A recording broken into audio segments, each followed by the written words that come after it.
I was on a hike through the forest when I saw it. The camera was sitting on a large boulder as if it had been left for me to find. I approached it hesitantly, looking around to see if there was someone nearby. Maybe someone had set it down and forgotten about it, but there was nobody around. The hiking trail was quiet and abandoned that day. A Tuesday afternoon in January isn't exactly the busy time for these places after all, but I was bundled up and dressed for the weather, my insulated boots keeping me warm and dry on the cold, snowy day. I stood there for a while, looking to see if someone would come back for it. Part of me thought I should just leave it there, but it was an expensive-looking camera. On the side it said SLR. Not knowing much about cameras, I had still heard of those initials before, and it struck me as being worth quite a bit of money. Not wanting it to get destroyed by the cold weather, I picked it up, thinking maybe I would run across its absent-minded owner further down the path. Surely, they would be happy to have it back. But when I picked it up, I saw a tiny yellow sticky note attached to the bottom of the camera. On it were the words, "Finders Keepers," and a smiley face was beneath that. Did that mean whoever it belonged to wanted me to take it? I took off my gloves and realized the camera didn't even feel cold, as if whoever had left it there had just done so recently. The lens wasn't fogged up either, as it would have been if it had been left out for hours. Never one to pass up a free gift, especially one that I could sell to make half my rent payment, I took the camera and continued on my hike. It was a decision I would come to regret more than any other choice I'd made in my life. Later, I would lose sleep thinking about what could have been if I just walked away and left it there. What would my life have been like? But of course, I'll never know, because I took it, and pretty soon, I was holding it up to my eye and taking pictures with it. The pictures didn't look right, though. They were too dark, for one thing. There was a grayish-yellow tinge to every shot I took. At first, I was just shooting images of the clouds and the sky. But then I decided to try taking a picture of a nearby patch of trees. One of them in particular looked very unusual. An old oak tree, which stood taller and broader than any others in the area. There was a plaque mounted on a stand at the bottom, saying something about its historical significance. When I held up the viewfinder to look at the image I'd taken, it made my blood run cold. My eyes studied the image, trying desperately to make sense of it. The camera was malfunctioning, that was it. It had to be. There was an issue with the processor inside of it, or whatever it was that made it work. I just needed to take it to a repair shop. I had a friend who knew all about these things, and I decided I would take it to his place first, to see if he could figure it out. The image of the tree was distorted, making it look like a horrifying imitation of itself, stretched out and too thin in places, the branches curling and twisted. Not only that, the colors were dark and malevolent, as if someone had put an Instagram Halloween horror filter on the image. Something about the picture made me very uneasy, and I tried to tell myself it was just a product of the situation. Still, I didn't sleep well that night. I kept hearing the camera making noises, tiny sounds as if there were little people inside of it, pulling levers and turning gears to make the device work. Drifting off into a nightmare, I pictured them as little devils, and the inside of that camera was hell. Weird, man. I've never seen anything like this, Dave said to me, turning the camera in his hands and looking at it from every angle. You notice there's no company name or logo? I nodded hesitantly. Yeah, except the SLR initials. Maybe you gotta open it up? He pulled out a small screwdriver. After a few more seconds of turning it in his hands, he set it back down on the table. There's no seams, no screws. That's the other weird thing. It's like there's no way to open it up. There isn't even a port for a data cable. So how do you get the pictures off of it? I don't think you can. Unless there's some way that I'm not seeing. Man, it's like this thing came from another planet. Maybe it's European? Or it could be from one of those discount online stores. What's it called? Wish.com? You know, the one where you order a TV for $20 and when it shows up it's the size of a dinner plate and non-operational? Either way, I can't fix this thing. And I don't think a camera shop will be of much help either. Great, I muttered. What a waste of time. I thought maybe it was at least worth some money. Fucking rent went up again this year, and I can't remember the last time I saw a raise. You should have bought a house when the market was good, my friend. I kept trying to tell you. I tuned out the rest of his speech about the benefits of home ownership and got ready to leave a little while later, feeling dejected and ripped off, despite the fact that the camera had been free. It felt as if I was losing a little piece of myself to it every second I held onto it, and yet I couldn't bear to throw it away. Hang on, Dave said as I was putting on my boots and coat. Take a picture of me with your weird-ass camera before you go. I want to see what a picture of me turns out to look like.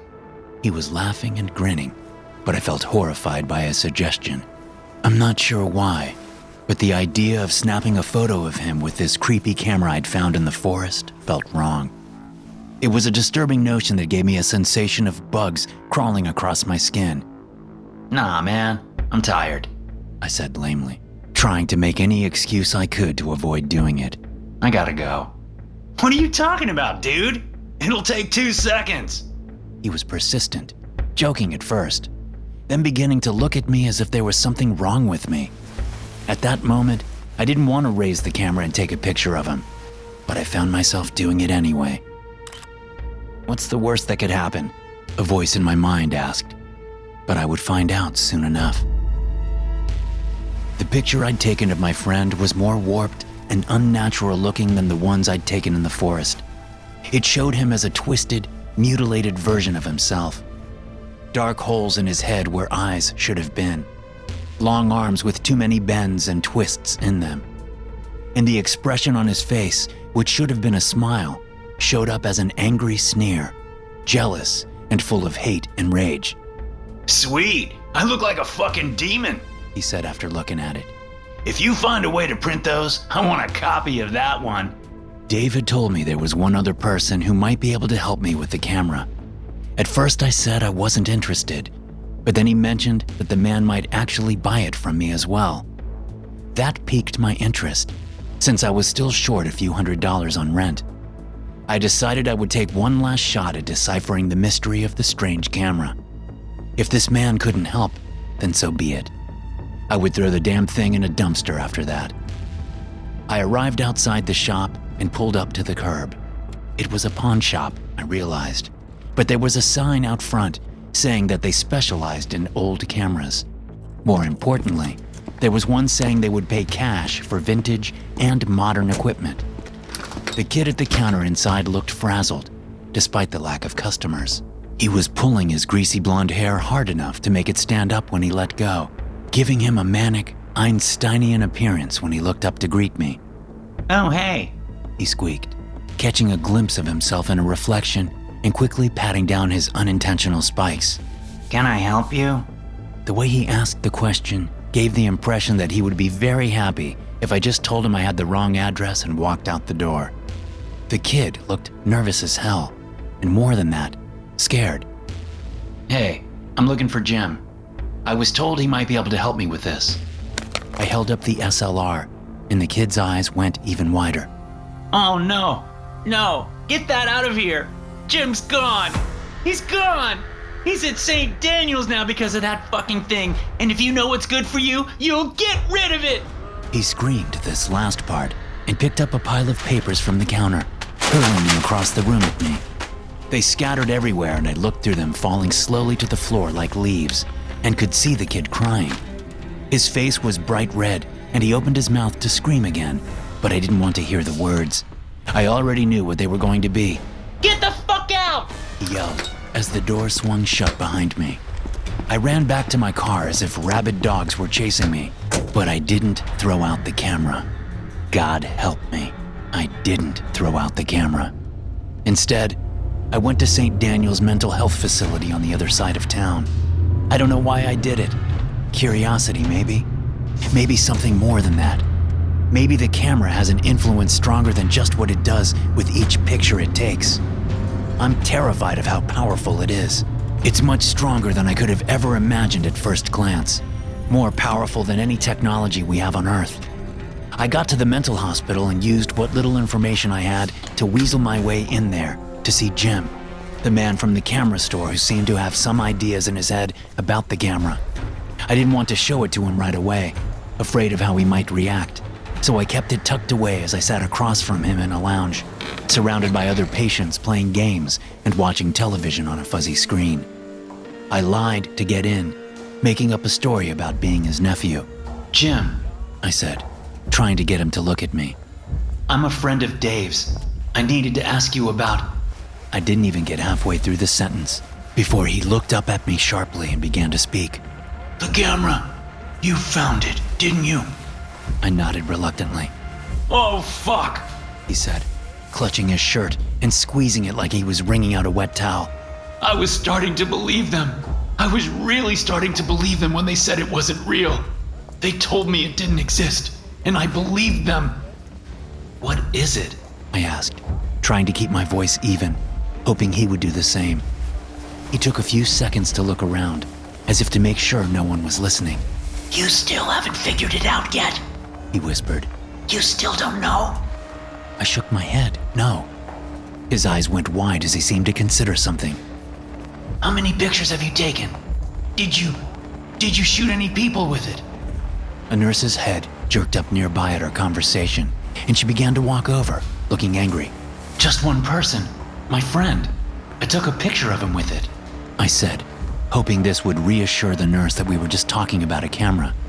But she looked even more pissed off at the mention of photography than firearms. She was marching over and stood looking down at me. Her face was red and angry at first, but then she looked at Jim and her expression softened. It's okay, Jim. It isn't real. The camera isn't real. She grabbed my arm roughly and told me to get the hell out, using a few other choice words and phrases about how I was disrupting his recovery and reinforcing his delusions. A minute later, there was a security guard standing in front of me, saying he would escort me out. I heard Jim screaming as we left, calling out and kicking something over. He was ranting and fighting with the nurses as they tried to restrain him. And then suddenly a voice was speaking through the overhead PA, saying, Code White, E as in Edward 3. Code White, E as in Edward 3. She repeated it once more, then there was a loud click. Staff members came rushing past us from every direction, pushing us out of their way as they raced into the locked unit. The guard escorting me looked a bit dejected that he couldn't join in on the fun and was forced to deal with me instead. What the hell did you say to him? He barked at me after the crowd of staff members had gone by. I didn't answer. Whatever it was, you really set him off. He walked me right out to the edge of the property, then stood to watch me go. Don't come back, you hear? He called after me. You do? We're calling the cops. After the mental hospital, I didn't know where to go. I tried calling Dave, sitting in a McDonald's parking lot in my car, holding the camera in my free hand and examining it as if looking at it long enough would unlock some mystery I hadn't yet been able to solve.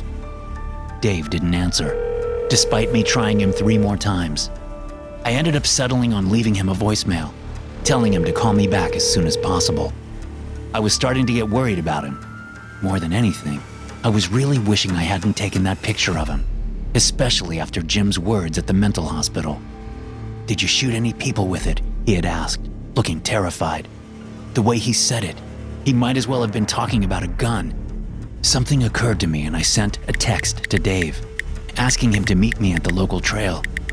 A few minutes later, he responded, saying he would. So he was alive, I thought, breathing a sigh of relief. Still, I felt uneasy. Why hadn't he picked up the phone when I called so many times? Then he sent another message saying, "Make sure you bring the camera." For some reason, it felt like a ransom demand. I would find out why soon enough.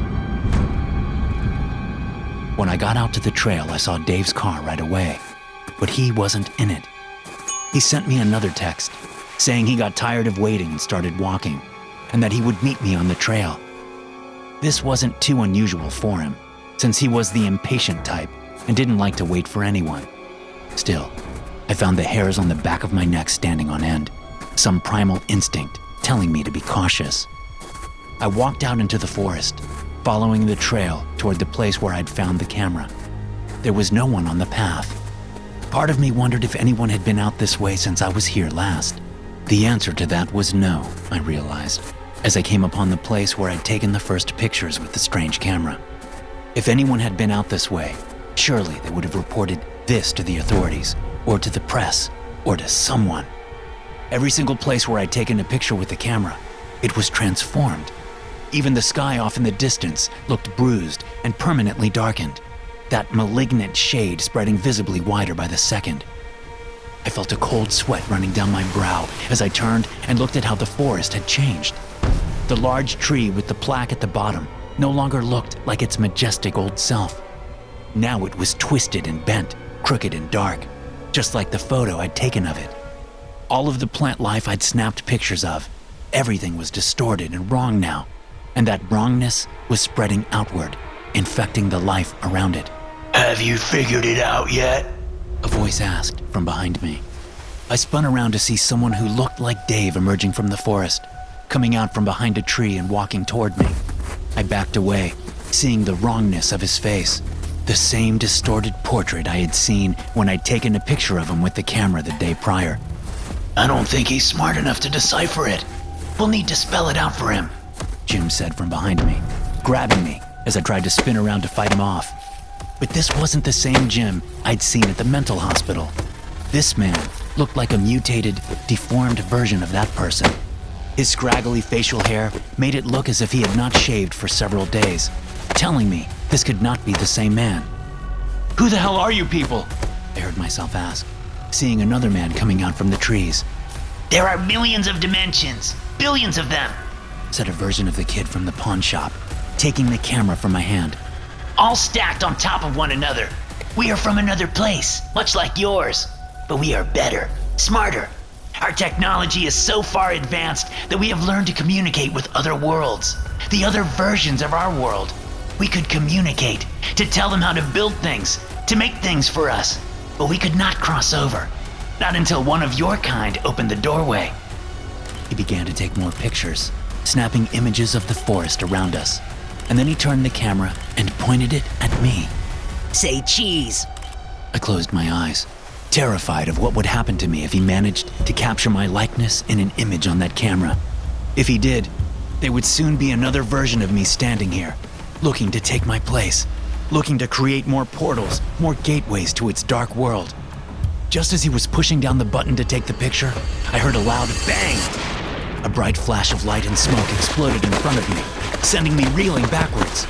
I stumbled out of the arms of Evil Jim, who had been holding me, and fell to the ground, landing in mud and dead leaves.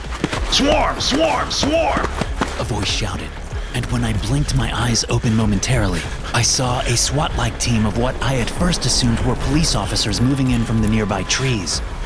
A helicopter was hovering above, and several more men and women in body armor were rappelling down on ropes, landing all around us. I heard the sounds of a scuffle, people being thrown against trees and handcuffed, and several weapons being discharged. Still mostly blind from the flashbang, I wasn't really able to witness any of it. When I came to my senses, there was a man standing over me, holding his hand out to help me up. I shook my head, telling him I needed a minute. I was still dizzy from everything that had happened. Back it up, ladies and gentlemen. He said with an air of authority. We've got what we came for. Nearby, someone was placing the camera in a black, heavy-duty looking case.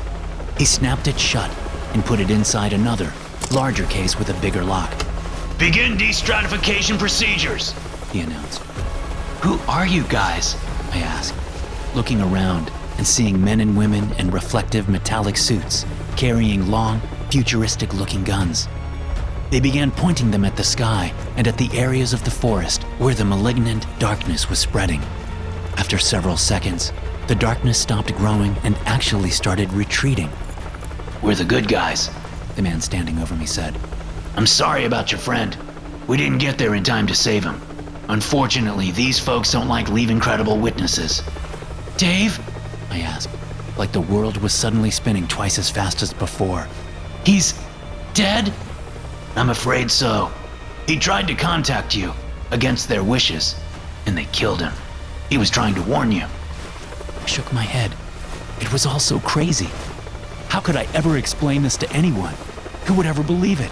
Please sign this form indicating you will never tell anyone about the events which happened to you recently involving item number 9458. The man said, holding out a form for me to sign.